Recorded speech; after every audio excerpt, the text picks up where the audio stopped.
Përshëndetje të gjithëve dhe mirë se vini përsëri në një video të radhës. Në këtë video do flasim për pjesët tjera sa i përket dashboardit të WordPressit. Ajo që do flasim tash është për pjesën e mediave.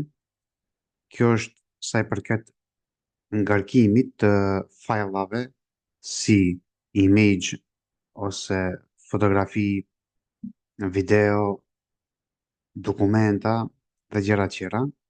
Ajo që janë gjitha këto si items që i suporton pjesa media library, janë domethënë të fotografitë, audio incizimet, video dokumentat, pjesa Google Sheet ose Excel, arkivat, unattachet fajla, edhe këto që janë tonat, edhe për ta vendos një file, e klikojmë add media file, edhe kena select file, ose me bo drag and drop. Shumë të hapësira që në të me vija, mund të bëjmë direkt drag and drop. Për shembull, e marrëm në këtë një fotografi të shikoj të shkojnë mund të marrë. Një moment. Select file. Çfarë fotografi mund të marrëm këtu. Diçka me SEO që lidhet. Jo. Kjo diçka për shembull këtë këtu. Ja, pra ta shushtu dhe më thënë, kjo fotografia ku shtu, ose këtë fotografi për shembull, nëse këtë unë e bëj për shembull, ta dërgoj një page tjetër direkt, mund ta bëj drag and drop, kështu ta vendos. Edhe një herë, kështu dhe më thënë, ta vendos drag and drop këtu. Ja, pra. Kjo është dhe më thënë, se si vendosën fajlat, ne këtu vendosim edhe fajlat tjerë, përveç fajlit të image, mund vendosim raport, dokument në PDF, ja pra, ku vendosëm këtu një raport që e kum bënë për një klient, pastaj mund vendosim edhe video, nëse kam ndonjë video, e kështu me radhë. Kjo është mënyra se si vendosim. Pas si vendosim këtu kena dy lloj listimesh, se si do duken këto pjesa. E para është me listim, ja pra, kështu, nëse si do duket pamja e parë e fajlave, se elementeve që i kena brenda, në këtë lloj forme, apo në këtë lloj forme si grid. Do të thonë, kjo është preferencia juaja, unë e kam të preferencë më shumë me pas këtë lloj. Pastaj kena këtë pjesën e filters, që mund të shikojmë për shembull nëse kena 2-3.000 fajla, 10.000 fajla e kështu me radhë, nëse punojmë në projekte shumë të mëdha, edhe dëshirojmë ti filtrojmë edhe ti kërkojmë për shembull vetëm dokumentat, edhe e shkruaj dokument, edhe më nxjerr vetëm dokumentat, edhe këtu për shembull audio, images, edhe ti nxjerr vetëm ato që ti i filtron. Edhe për shembull ke këtu all dates, mund t'i kesh të viteve të kalume, edhe bulk selection është për shembull është më shumë selektim, ti selektosh gjitha, nëse ke për shembull 2-3.000 ose 200-300 images, mund t'i bësh bulk, ti selektosh shumicën, edhe jo ti fshish domethënë për gjithmonë. Kjo është domethënë sa i përket pjesës së mediave. Tash e kena pjesën e pages. Çka janë pages? Pages janë faqe të cilat e mbajnë gjallë ose ja japin themelin bazë një web faqe, një website. Për shembull pa page-at nuk mund domethënë të jetë një website si duhet. Për shembull, do shkim tek faqja e trajnimeve, edhe do bëjmë thënë këto janë page-at, për shembull ballina, trajnimet. Do të thënë janë page-a. Pa këto do të thënë nuk mund të jetë e strukturuar me një website. Këto do të thënë janë baza, shtyllat e një website. Cili është dallimi mes pages dhe postimeve?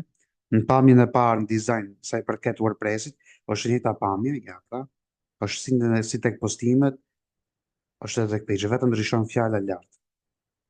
Në po dallimi në esencë është se postimet janë pjesë të artikujve që i shpjeguam orën e kalume, që kanë vetëm për qëllim informimin tek një website, është blog, është artikull, nësa page-at janë ato të cilët domethënë e bëjnë website-in të jetë i strukturuar edhe të jetë gjallë në aspekt navigimi. Domethënë pa page nuk ka website strukturuar ose nuk ka website të mirë. Tash sa i përket pjesës së page-ave, e kena këtë opsionin tu për të meshtuar një page të ri. E kena opsionin add page. Edhe këtu mund të shem për shembull home page.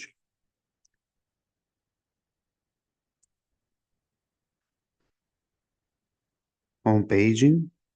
Edhe këtu mund vendosim për shembull gjëra pa marrë parasysh. Çfarë mund vendosim?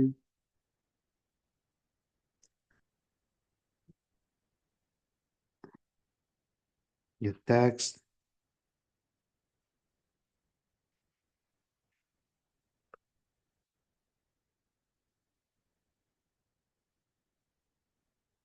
Edhe bëjmë publish.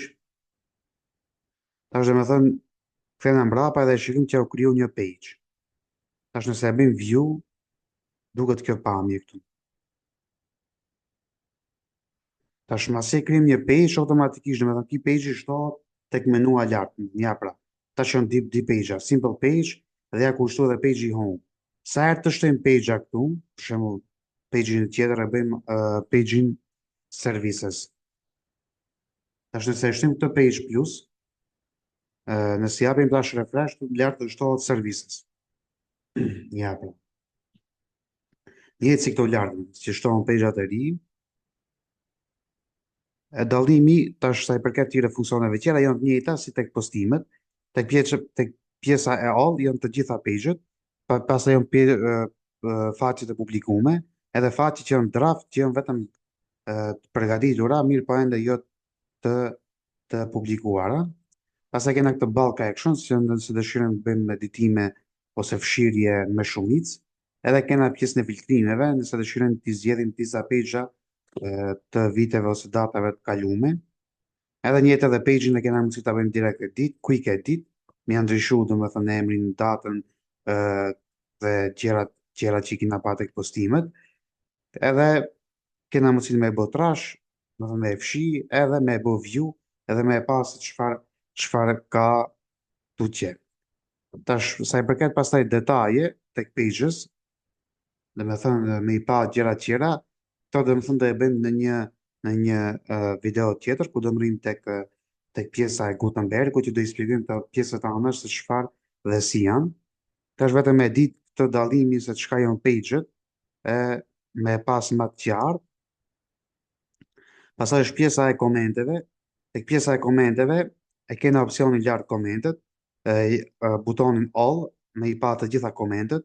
E kena pjesën e mine, është pjesa e komenteve tona, pending pjesë komenteve që presin ne me marrë ndonjë vendim, approved, komentet që ne i kena bu approve, spam, komentet që ne i bëjmë që janë spam, edhe trash, komentet që i fshim, dhe pak më poshtë e kena njëjtë edhe këtë butonin që bulk me bën ndryshime me shumicë, edhe filterin dhe me thënë me i pa këto të gjitha komentet. Pak më poshtë e kena, kjo është dhe me thënë pamja e parë se si duket komenti, te kolona e parë e kena autorin se kush e ka shkruajtur komentin, emrin dhe me thënë pastaj kena tekstin e komentit, dhe kjo është komenti që e ka shkruajtur dikush, dhe pastaj kena pjesën e përgjigjes, edhe kena pjesën e submit të tonë, dhe me thënë kur është e vendosur si koment.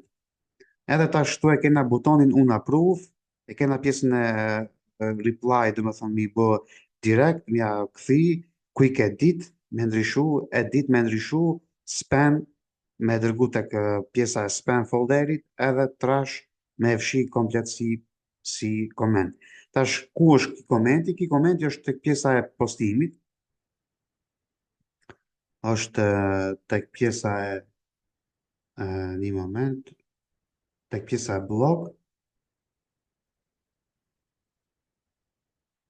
ja pra, është dhe me thënë këtu dikun, është tek blogu i ditë, për shembull, ose tek blogu i parë, edhe në fund të kena këtu komenti, ja pra. Ky komenti që është shkruajtur këtu është dhe me thënë këtu në pamje. Ta shumë për shembull dëshiroj që këti komentit t'ja kthej. Edhe hi këtu edhe bëj, dhe me thënë, reply e bëj direkt për këtu. Edhe i shkruaj i them fale faleminderit për komentin tuaj. Edhe e bëj dhe më thënë reply, edhe ja pra. Tash u bë prej adminit që jam unë, ja kena kthy komentin direkt. Tash nëse japun kësaj refresh, tash do dalë komentim, ja pra. Do thënë komenti prej adminit, edhe të faleminderit për komentin tuaj. Edhe pasaj nëse dëshiroj unë kësaj mund t'i them unë approve ose spam, nëse i them unë approve, kjo do fshihet për këtu. Ja pra, nëse jap refresh, edhe ja ku fshi. Mund t'i them approve që të kthehet. Nëse jap refresh, ja pra ku kthim. Edhe mund t'i them domethënë spam, edhe kjo shkon në folderin e spam. Ja pra,